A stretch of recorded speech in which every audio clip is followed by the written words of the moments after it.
Welcome to Void Case Files. I'm your host, and before we begin tonight's story, I need you to do something for me. Hit that subscribe button right now. We're on a mission to reach 10,000 subscribers by the end of 2026, and we're posting daily videos, real cases from the files that were never meant to see daylight. Your support keeps these stories alive. Now, let me tell you about Portland, Oregon, the city of roses, a place where historic neighborhoods still stand, where homes built in 1905 still have their original plumbing, where beneath the streets a network of tunnels, the Shanghai tunnels, connected buildings to the Willamette River waterfront for over a century. And let me tell you about Detective Russell Crane, who worked missing persons for the Portland Police Bureau, about the case that destroyed his career and his sanity, about what lives in the old pipes beneath Irvington. This is the story of the drain pipe.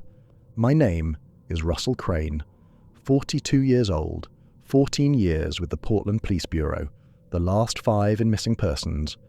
I've worked cases that would break most people. I was part of the peripheral team on Kyron Horman, Portland's most famous missing child case, a 7-year-old boy who vanished from his elementary school in 2010 and was never found. That case taught me that sometimes people just disappear, and no amount of investigation brings them back. But what I'm about to tell you is different. This isn't about a child who wandered off or was taken by someone. This is about something that shouldn't exist, something that's been living beneath Portland for over a century, hiding in the one place we never think to look. It was March 21st, 2023, a Wednesday morning. I was at my desk at the precinct working through a stack of missing persons reports when dispatch patched through a 911 call at 9:47. The woman's voice was frantic, barely coherent.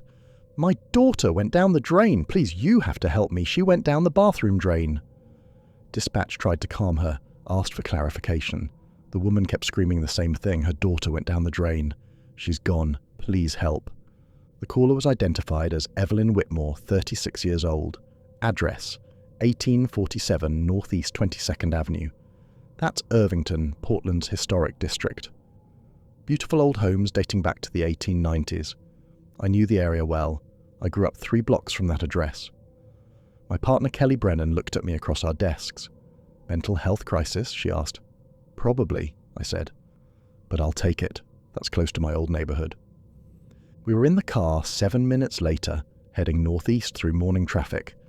Kelly drove while I pulled up what I could on Lily Whitmore. Elementary school music teacher, no criminal record, widowed 2 years ago. 1 child, a daughter named Lily, age 4. 4 years old, Kelly said, reading over my shoulder at a red light. "Could be a psychotic episode." "Maybe," I said, but something about the call bothered me. The woman's voice wasn't disconnected or delusional. It was terrified, the kind of terror that comes from seeing something impossible. We arrived at 10:15. The house was exactly what you'd expect in Irvington, a 1908 Craftsman bungalow in pristine condition. Original wood siding painted a soft blue-grey, leaded glass windows, a rose garden in front that would be spectacular in a few months, the kind of house that shows up in Portland architecture magazines. Lily Whitmore was sitting on the front steps, her hands shaking, tears streaming down her face. Neighbours had gathered on the sidewalk, phones out, filming. Because that's what we do now. Someone else's tragedy is content. I approached Evelyn while Kelly dispersed the crowd. Up close, I could see she wasn't intoxicated or high. Her eyes were clear, focused, just absolutely terrified. "Mrs. Whitmore, I'm Detective Crane. Can you tell me what happened?" "My daughter," she said, her voice breaking. "Lily, she's 4 years old. She went down the bathtub drain." "Okay," I said, keeping my voice calm. "Let's go inside, and you can show me." Kelly called for backup while I followed Evelyn into the house. The interior was immaculate. Family photos covered the walls. Evelyn and Lily at the zoo, at the coast, at Powell's Books. Lily's artwork hung on the refrigerator with alphabet magnets. A basket of toys sat neatly arranged in the living room. Everything about this house said normal, loving family. Evelyn led me upstairs. The bathroom was at the end of the hall, door standing open. I stepped inside and immediately noticed how dry everything was. The bathroom had clearly never been updated. Original 1908 fixtures, a clawfoot cast iron bathtub, pedestal sink, black and white hexagonal floor tiles. Beautiful if you're into historic preservation, but bone dry.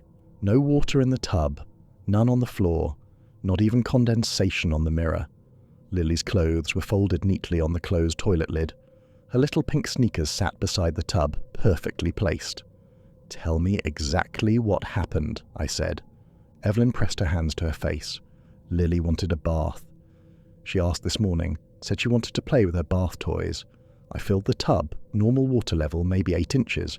She got in and was playing with her rubber ducks. I realised I'd left her towel in the dryer, so I went downstairs to get it. I was gone maybe 90 seconds. Then I heard her scream. Just once. I ran upstairs and the bathroom door was open. The tub was draining, making this loud gurgling sound. And Lily was gone. I knelt beside the bathtub, examining the drain. Standard tub drain, maybe 4 inches across at most. I'm not an expert, but I know basic physics. A 4-year-old child cannot fit through a 4-inch drain. When you came back upstairs, was there still water in the tub? Evelyn shook her head. No, it was completely dry, like this. I don't understand how it drained so fast. And the water on the floor? There wasn't any. I know that doesn't make sense. I stood up, looked around the bathroom again. No windows, one door, no other exits. Mrs. Whitmore, I need to ask you some difficult questions. Is Lily's father in the picture? He died 2 years ago. Car accident. It's just been Lily and me since then. Any custody disputes with other family members? Anyone who might want to take Lily? No, my parents live in Seattle.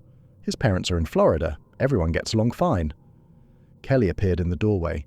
House is secure, no signs of forced entry. All windows and doors were locked from the inside.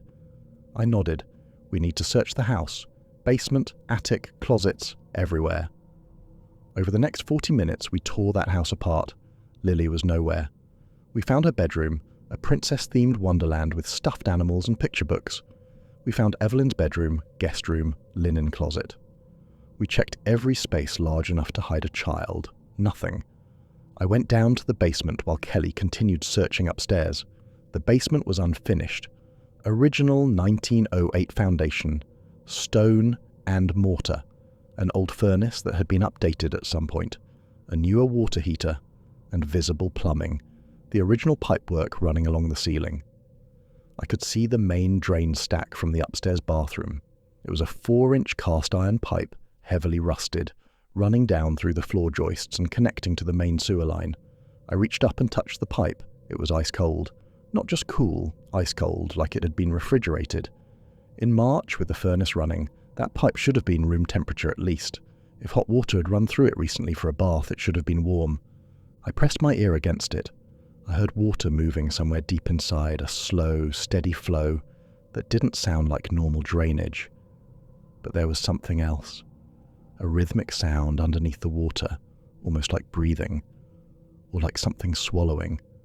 Kelly called down from upstairs. "Russell, paramedics are here." I headed back up, but I couldn't stop thinking about that pipe. Something about it was fundamentally wrong.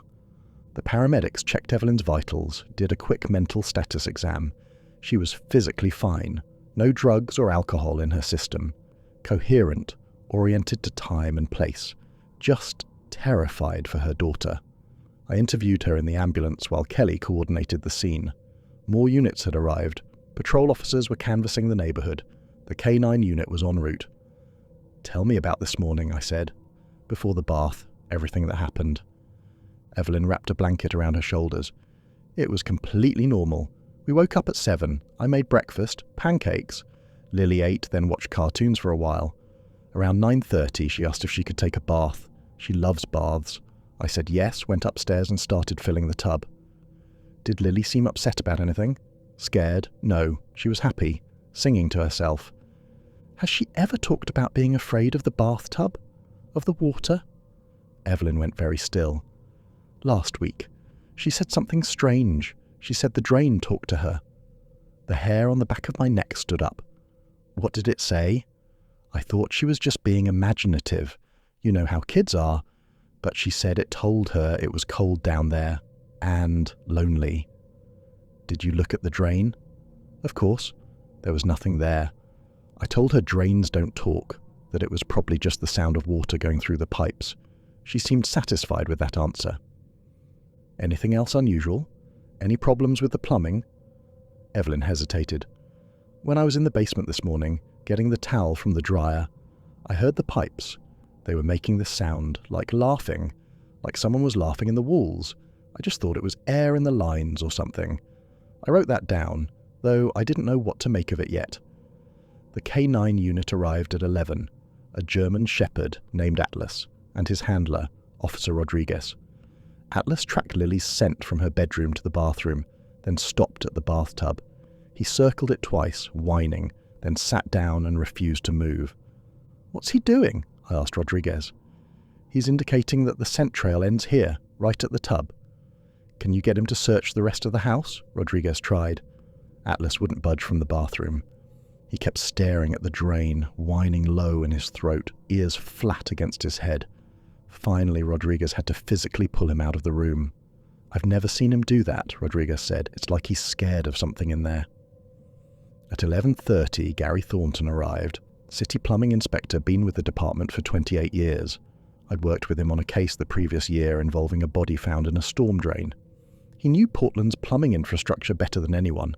Gary was a stocky man in his 50s, with weathered hands and a perpetually skeptical expression. He'd seen everything. I briefed him on the situation and watched his face carefully for any reaction. "A 4-year-old went down a 4-inch drain," he said flatly. "That's what the mother reported." "That's physically impossible." "I know, but the child is missing, and the last place she was seen was in that bathtub. I need you to check the plumbing. Tell me if there's any way at all, a child could have gotten into the drain system." Gary sighed and grabbed his equipment bag. I followed him upstairs to the bathroom. He knelt beside the tub and examined the drain, removed the stopper mechanism, pulled out a small camera on a flexible cable and fed it down into the pipe. We watched on the camera's screen as it descended. The pipe was clear, no blockages, no visible damage, just old cast iron corroded on the inside, but structurally sound. Then Gary touched the pipe, and his expression changed. "This is cold." "I noticed that too." "No, you don't understand. These old cast iron pipes, they hold heat, especially if hot water was running through them an hour ago. They should be warm. This is freezing." He withdrew the camera, and we went down to the basement. Gary examined the plumbing more carefully, tracing the drain lines from the bathroom down to where they connected to the main sewer. "This house has the original 1908 plumbing system," he said. "Galvanized steel for water supply, cast iron for drains. Pretty typical for Irvington homes from this era." "Is there anything unusual about it?" Gary pointed to a section of wall near the old coal chute. A lot of these historic houses had connections to the old basement delivery tunnel systems. Not the Shanghai tunnels downtown, but similar concept. Tunnels for coal delivery, ice delivery, that kind of thing. They mostly got bricked up when those services went away. He walked over to the wall and ran his hand along the stone foundation. Then he stopped. "There's an access panel here." Behind a shelf unit, partially hidden, was a small metal panel set into the wall. Gary pulled the shelf aside and opened the panel. Behind it was a bricked-up opening, roughly 3 feet square. The bricks looked original to the house. Same mortar, same weathering, but they were wet. Water was dripping down the face of the bricks, pooling on the basement floor, and when I stepped closer, I could feel frigid air emanating from behind them. "That's not right," Gary said. "Those bricks should be completely dry and sealed." I touched one of the bricks. It was slick with moisture that felt too thick to be water, almost oily. From somewhere behind the wall, I heard water running, and underneath that sound, something else. That same rhythmic sound I'd heard in the drain pipe upstairs, like breathing. Gary heard it too. "We should break through, see what's back there." "Not yet," I said. "I need to do some research first." I left Gary at the house to finish his inspection and drove back to the precinct. Kelly stayed behind to coordinate with the search teams that were combing the neighborhood. I knew they wouldn't find anything. Whatever happened to Lily Whitmore, it happened in that bathroom. At my desk, I pulled up the Portland Police Bureau's case management system and started searching old files. I wasn't sure what I was looking for, just a feeling that this wasn't the first time something like this had happened. I started with search terms: bathtub, drain, plumbing, Irvington, missing child. The first case came up from 1997. Timothy Chen, age 6. Disappeared from his bathroom at 1923 Northeast 19th Avenue, 4 blocks from the Whitmore house. The parents reported hearing strange gurgling sounds in the pipes. The bathroom was found empty, door locked from inside. Timothy was never found. The case went cold after 6 months. I kept searching. 2003. Emma Rodriguez, age 5. Disappeared from her bathroom at 1756 Northeast 24th Avenue, 3 blocks from the Whitmore house. Parents reported the toilet was overflowing when they found the bathroom empty. Emma was never found. 1989. Michael Foster, age 7. Northeast 21st Avenue. Same story, disappeared from bathroom. Strange sounds in pipes, never found. I went back further. 1976. Jennifer Walsh, age 6. 1964. Daniel Kowalski, age 8. 1952. Patricia Armstrong, age 7. All children under age 8. All disappeared from bathrooms in Irvington. All within a 6-block radius of each other. All from houses built between 1905 and 1912. None of the children were ever found, and none of the cases had ever been connected. I printed out the case files and spread them across my desk. 7 missing children over 70 years, all from the same historic neighborhood, all from homes with original plumbing, all last seen in bathrooms, and in every single case, witnesses reported hearing strange sounds in the pipes, water running when no taps were open, gurgling, laughing, voices. Kelly came back at 4 in the afternoon. She found me surrounded by printouts, a cold cup of coffee in my hand. "Any luck with the search?" I asked. "Nothing. It's like she vanished into thin air. No witnesses, no surveillance footage, nothing." I showed her the case files. She read through them silently, her expression growing more disturbed with each page. 7 kids, she said finally.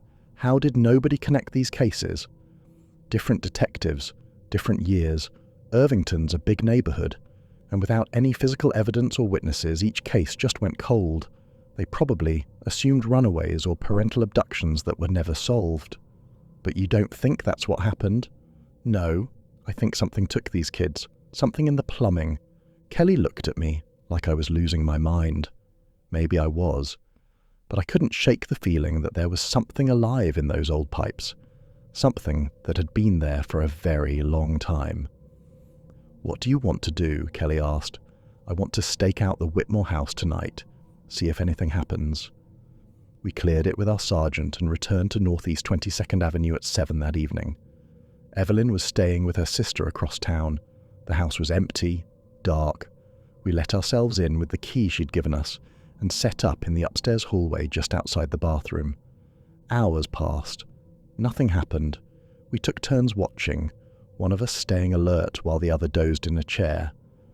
The house was silent except for the normal settling sounds, wood creaking, wind against windows. At 11:47 we both heard it, water running in the bathroom. But the door was closed, the lights were off, nobody was in there. I looked at Kelly, she'd heard it too. We both drew our service weapons and approached the bathroom door. I pushed it open slowly. The bathtub was filling itself. Both taps were closed, I could see them clearly in the moonlight from the window, but water was rising in the tub, bubbling up from the drain. Not flowing up like from a fountain, but rising, like it was being pumped from below. The water was dark, murky, and the temperature in the bathroom dropped so fast I could see my breath misting in the air. Kelly stepped up beside me, her flashlight pointed at the tub. What the hell?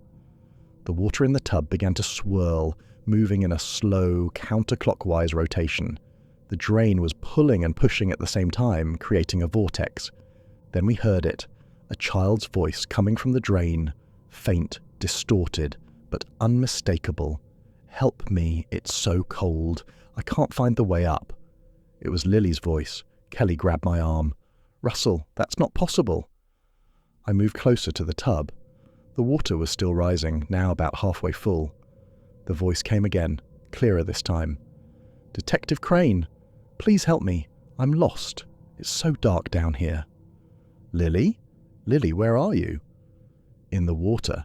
Everything is water here. I knelt beside the tub, my flashlight pointed down into the dark water. I couldn't see bottom, couldn't see anything except that slow, rotating movement. How do we get you out? I asked. The voice hesitated. When it came back, there was something different about it, something layered, like multiple voices speaking in unison, just slightly out of sync. You have to come down, but don't let it know you're coming. Don't let what know? Silence. Then the sound of water draining, fast and violent. The tub emptied in seconds, the dark water rushing down the drain with a sound like a scream cutting off abruptly. Kelly and I stood there in the dark bathroom, our breath fogging in the frigid air. We need to call this in, Kelly said. And tell them what? That we heard a voice in the drain. They'll pull us off the case, probably send us for psych evaluations. Russell, that was a child's voice. In a drain, that doesn't happen. I know, which is why we can't tell anyone yet, not until we know what we're dealing with. I went down to the basement, Kelly following. I grabbed a crowbar from my trunk and returned to the bricked-up opening behind the access panel. What are you doing? Kelly asked. I'm going to find out what's behind this wall. I wedged the crowbar between two bricks and pried. The mortar was old, crumbling easily. The first brick came free, then the second. Behind them was darkness and the sound of running water, echoing like it was coming from far away. I pulled out more bricks, widening the opening until it was large enough to shine my flashlight through. Beyond the wall was a tunnel, brick-lined, about 4 feet in diameter, sloping down into darkness. Water trickled along the bottom, disappearing into the black. That's one of the old delivery tunnels, Kelly said, but it should have been sealed decades ago. It connects to the drain system. I can see pipes running along the ceiling. I pulled out more bricks until the opening was large enough for a person to climb through.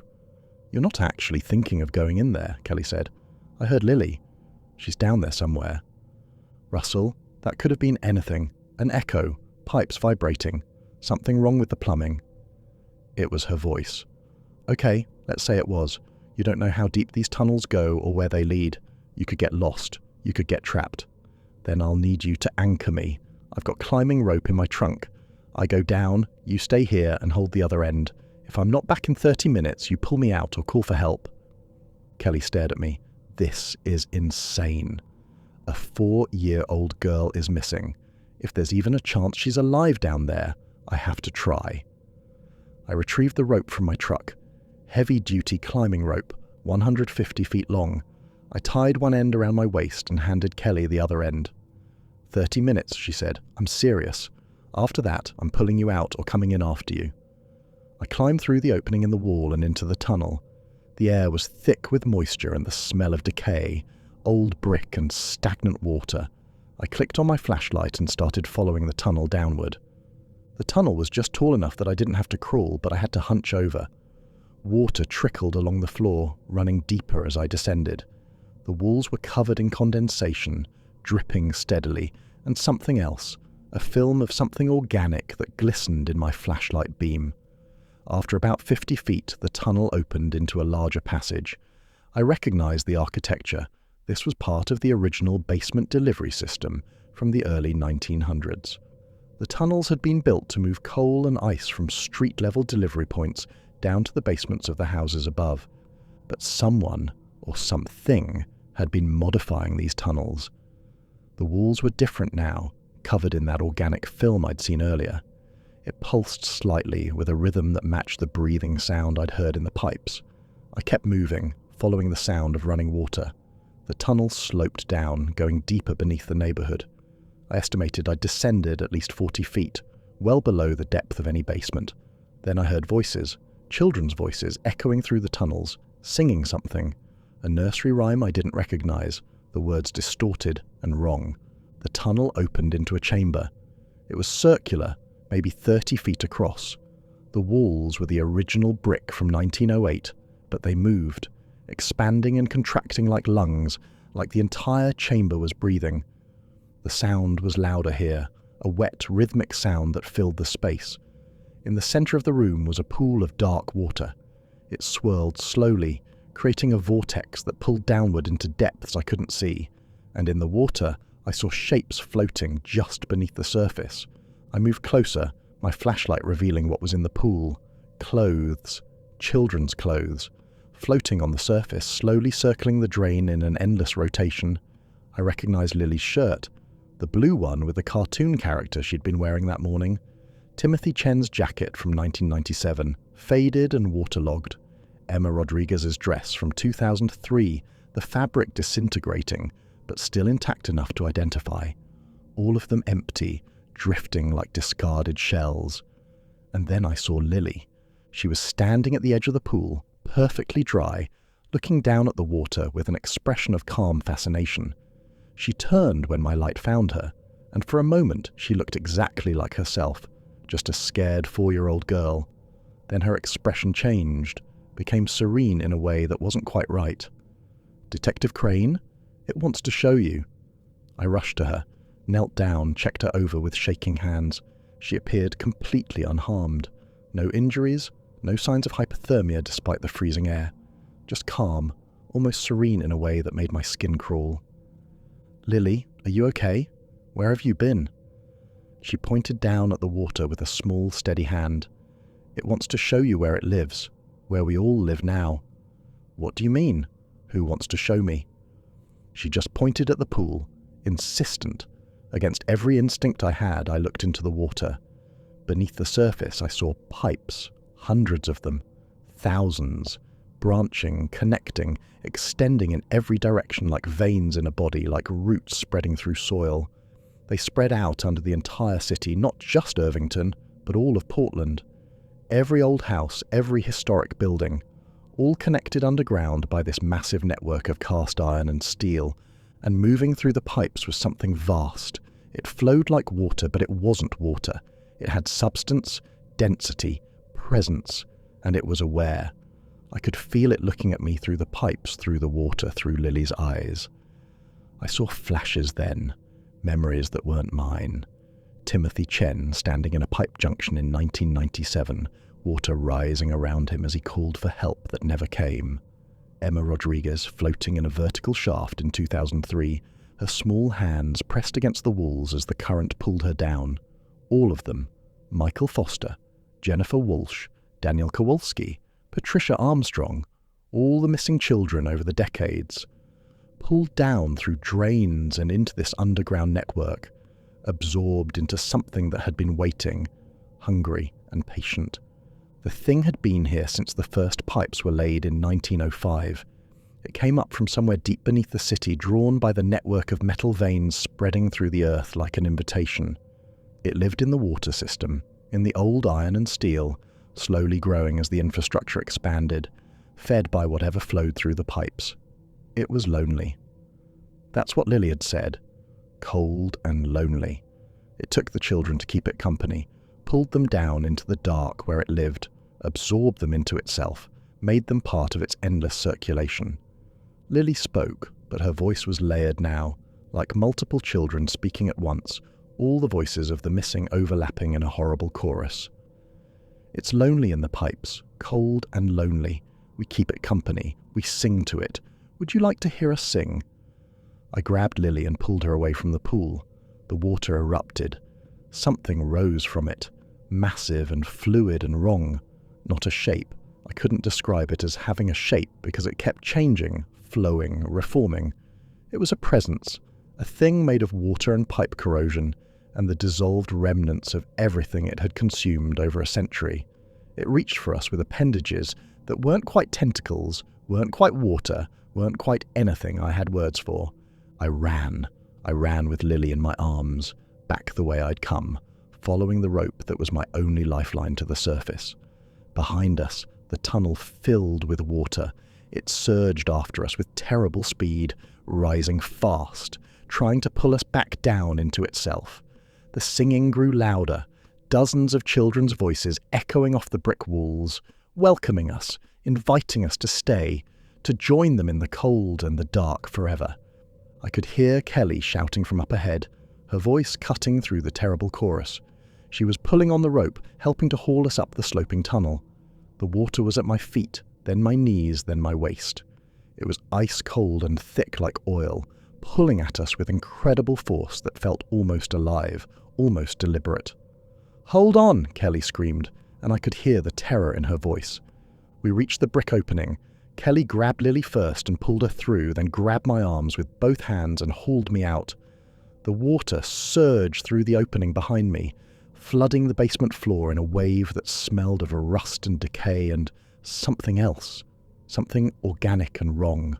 We ran upstairs and out of the house, our shoes squelching on the hardwood floors. Behind us, the entire building's plumbing went haywire.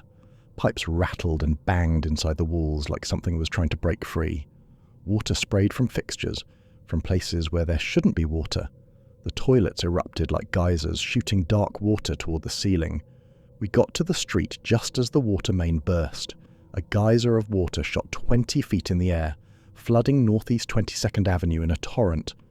Within minutes, the entire block's plumbing was failing. Every house had water pouring from windows and doors.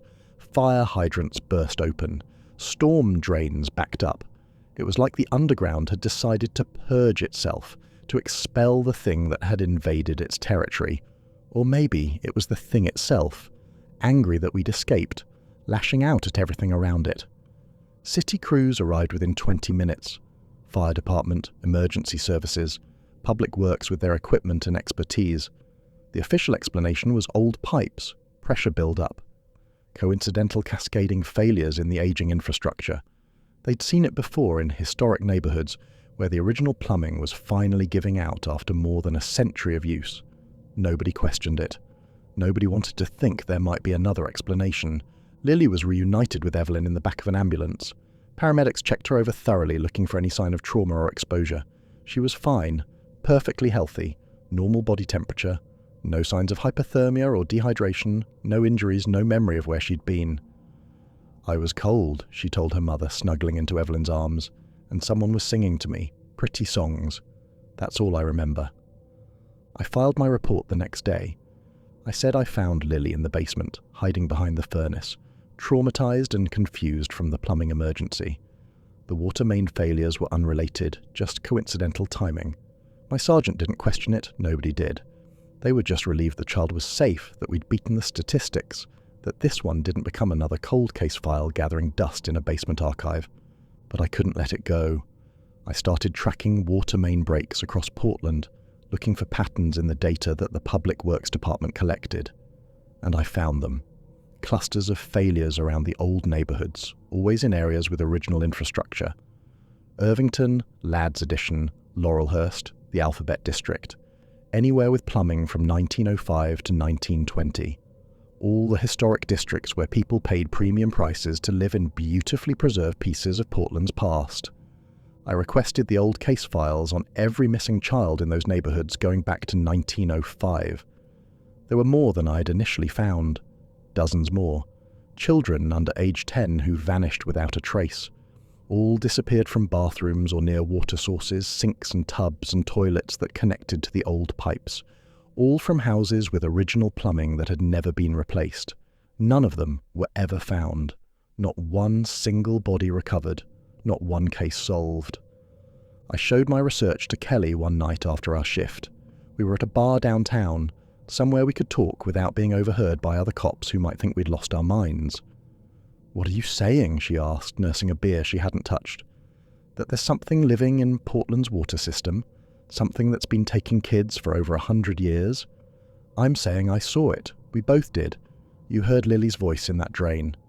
I heard something. Could have been anything. Acoustics in old pipes can do strange things.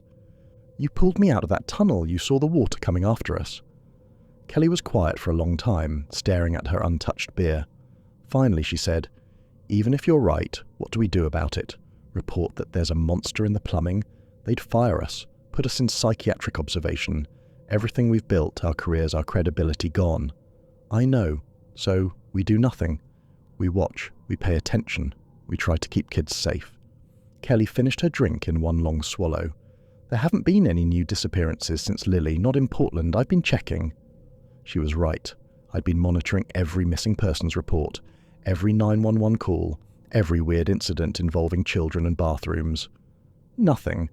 No missing children from bathrooms. No reports of voices in drains. It was like pulling Lily out had made the thing retreat. Or maybe it was just being more careful now, more selective, waiting for us to forget. I left the Portland Police Bureau 6 months later. Early retirement, they called it. PTSD from the Whitmore case, from the stress of the investigation and the trauma of the rescue. They weren't entirely wrong. I couldn't look at a drain anymore without thinking about what was underneath, couldn't hear water running without wondering if something was listening on the other end. But I'm still in Portland. I still watch the old neighborhoods, driving through them at night, looking for signs. I track every missing child case, looking for the patterns that nobody else sees. The ones from houses with original plumbing, the ones where parents report strange sounds in the pipes. I had my plumber friend Gary check the connections between the old houses in those historic districts. Unofficial, off the books, just a favor for an old acquaintance who'd become obsessed with Portland's underground infrastructure. He found something I'd suspected. The cast iron drain systems aren't just connected, building to building.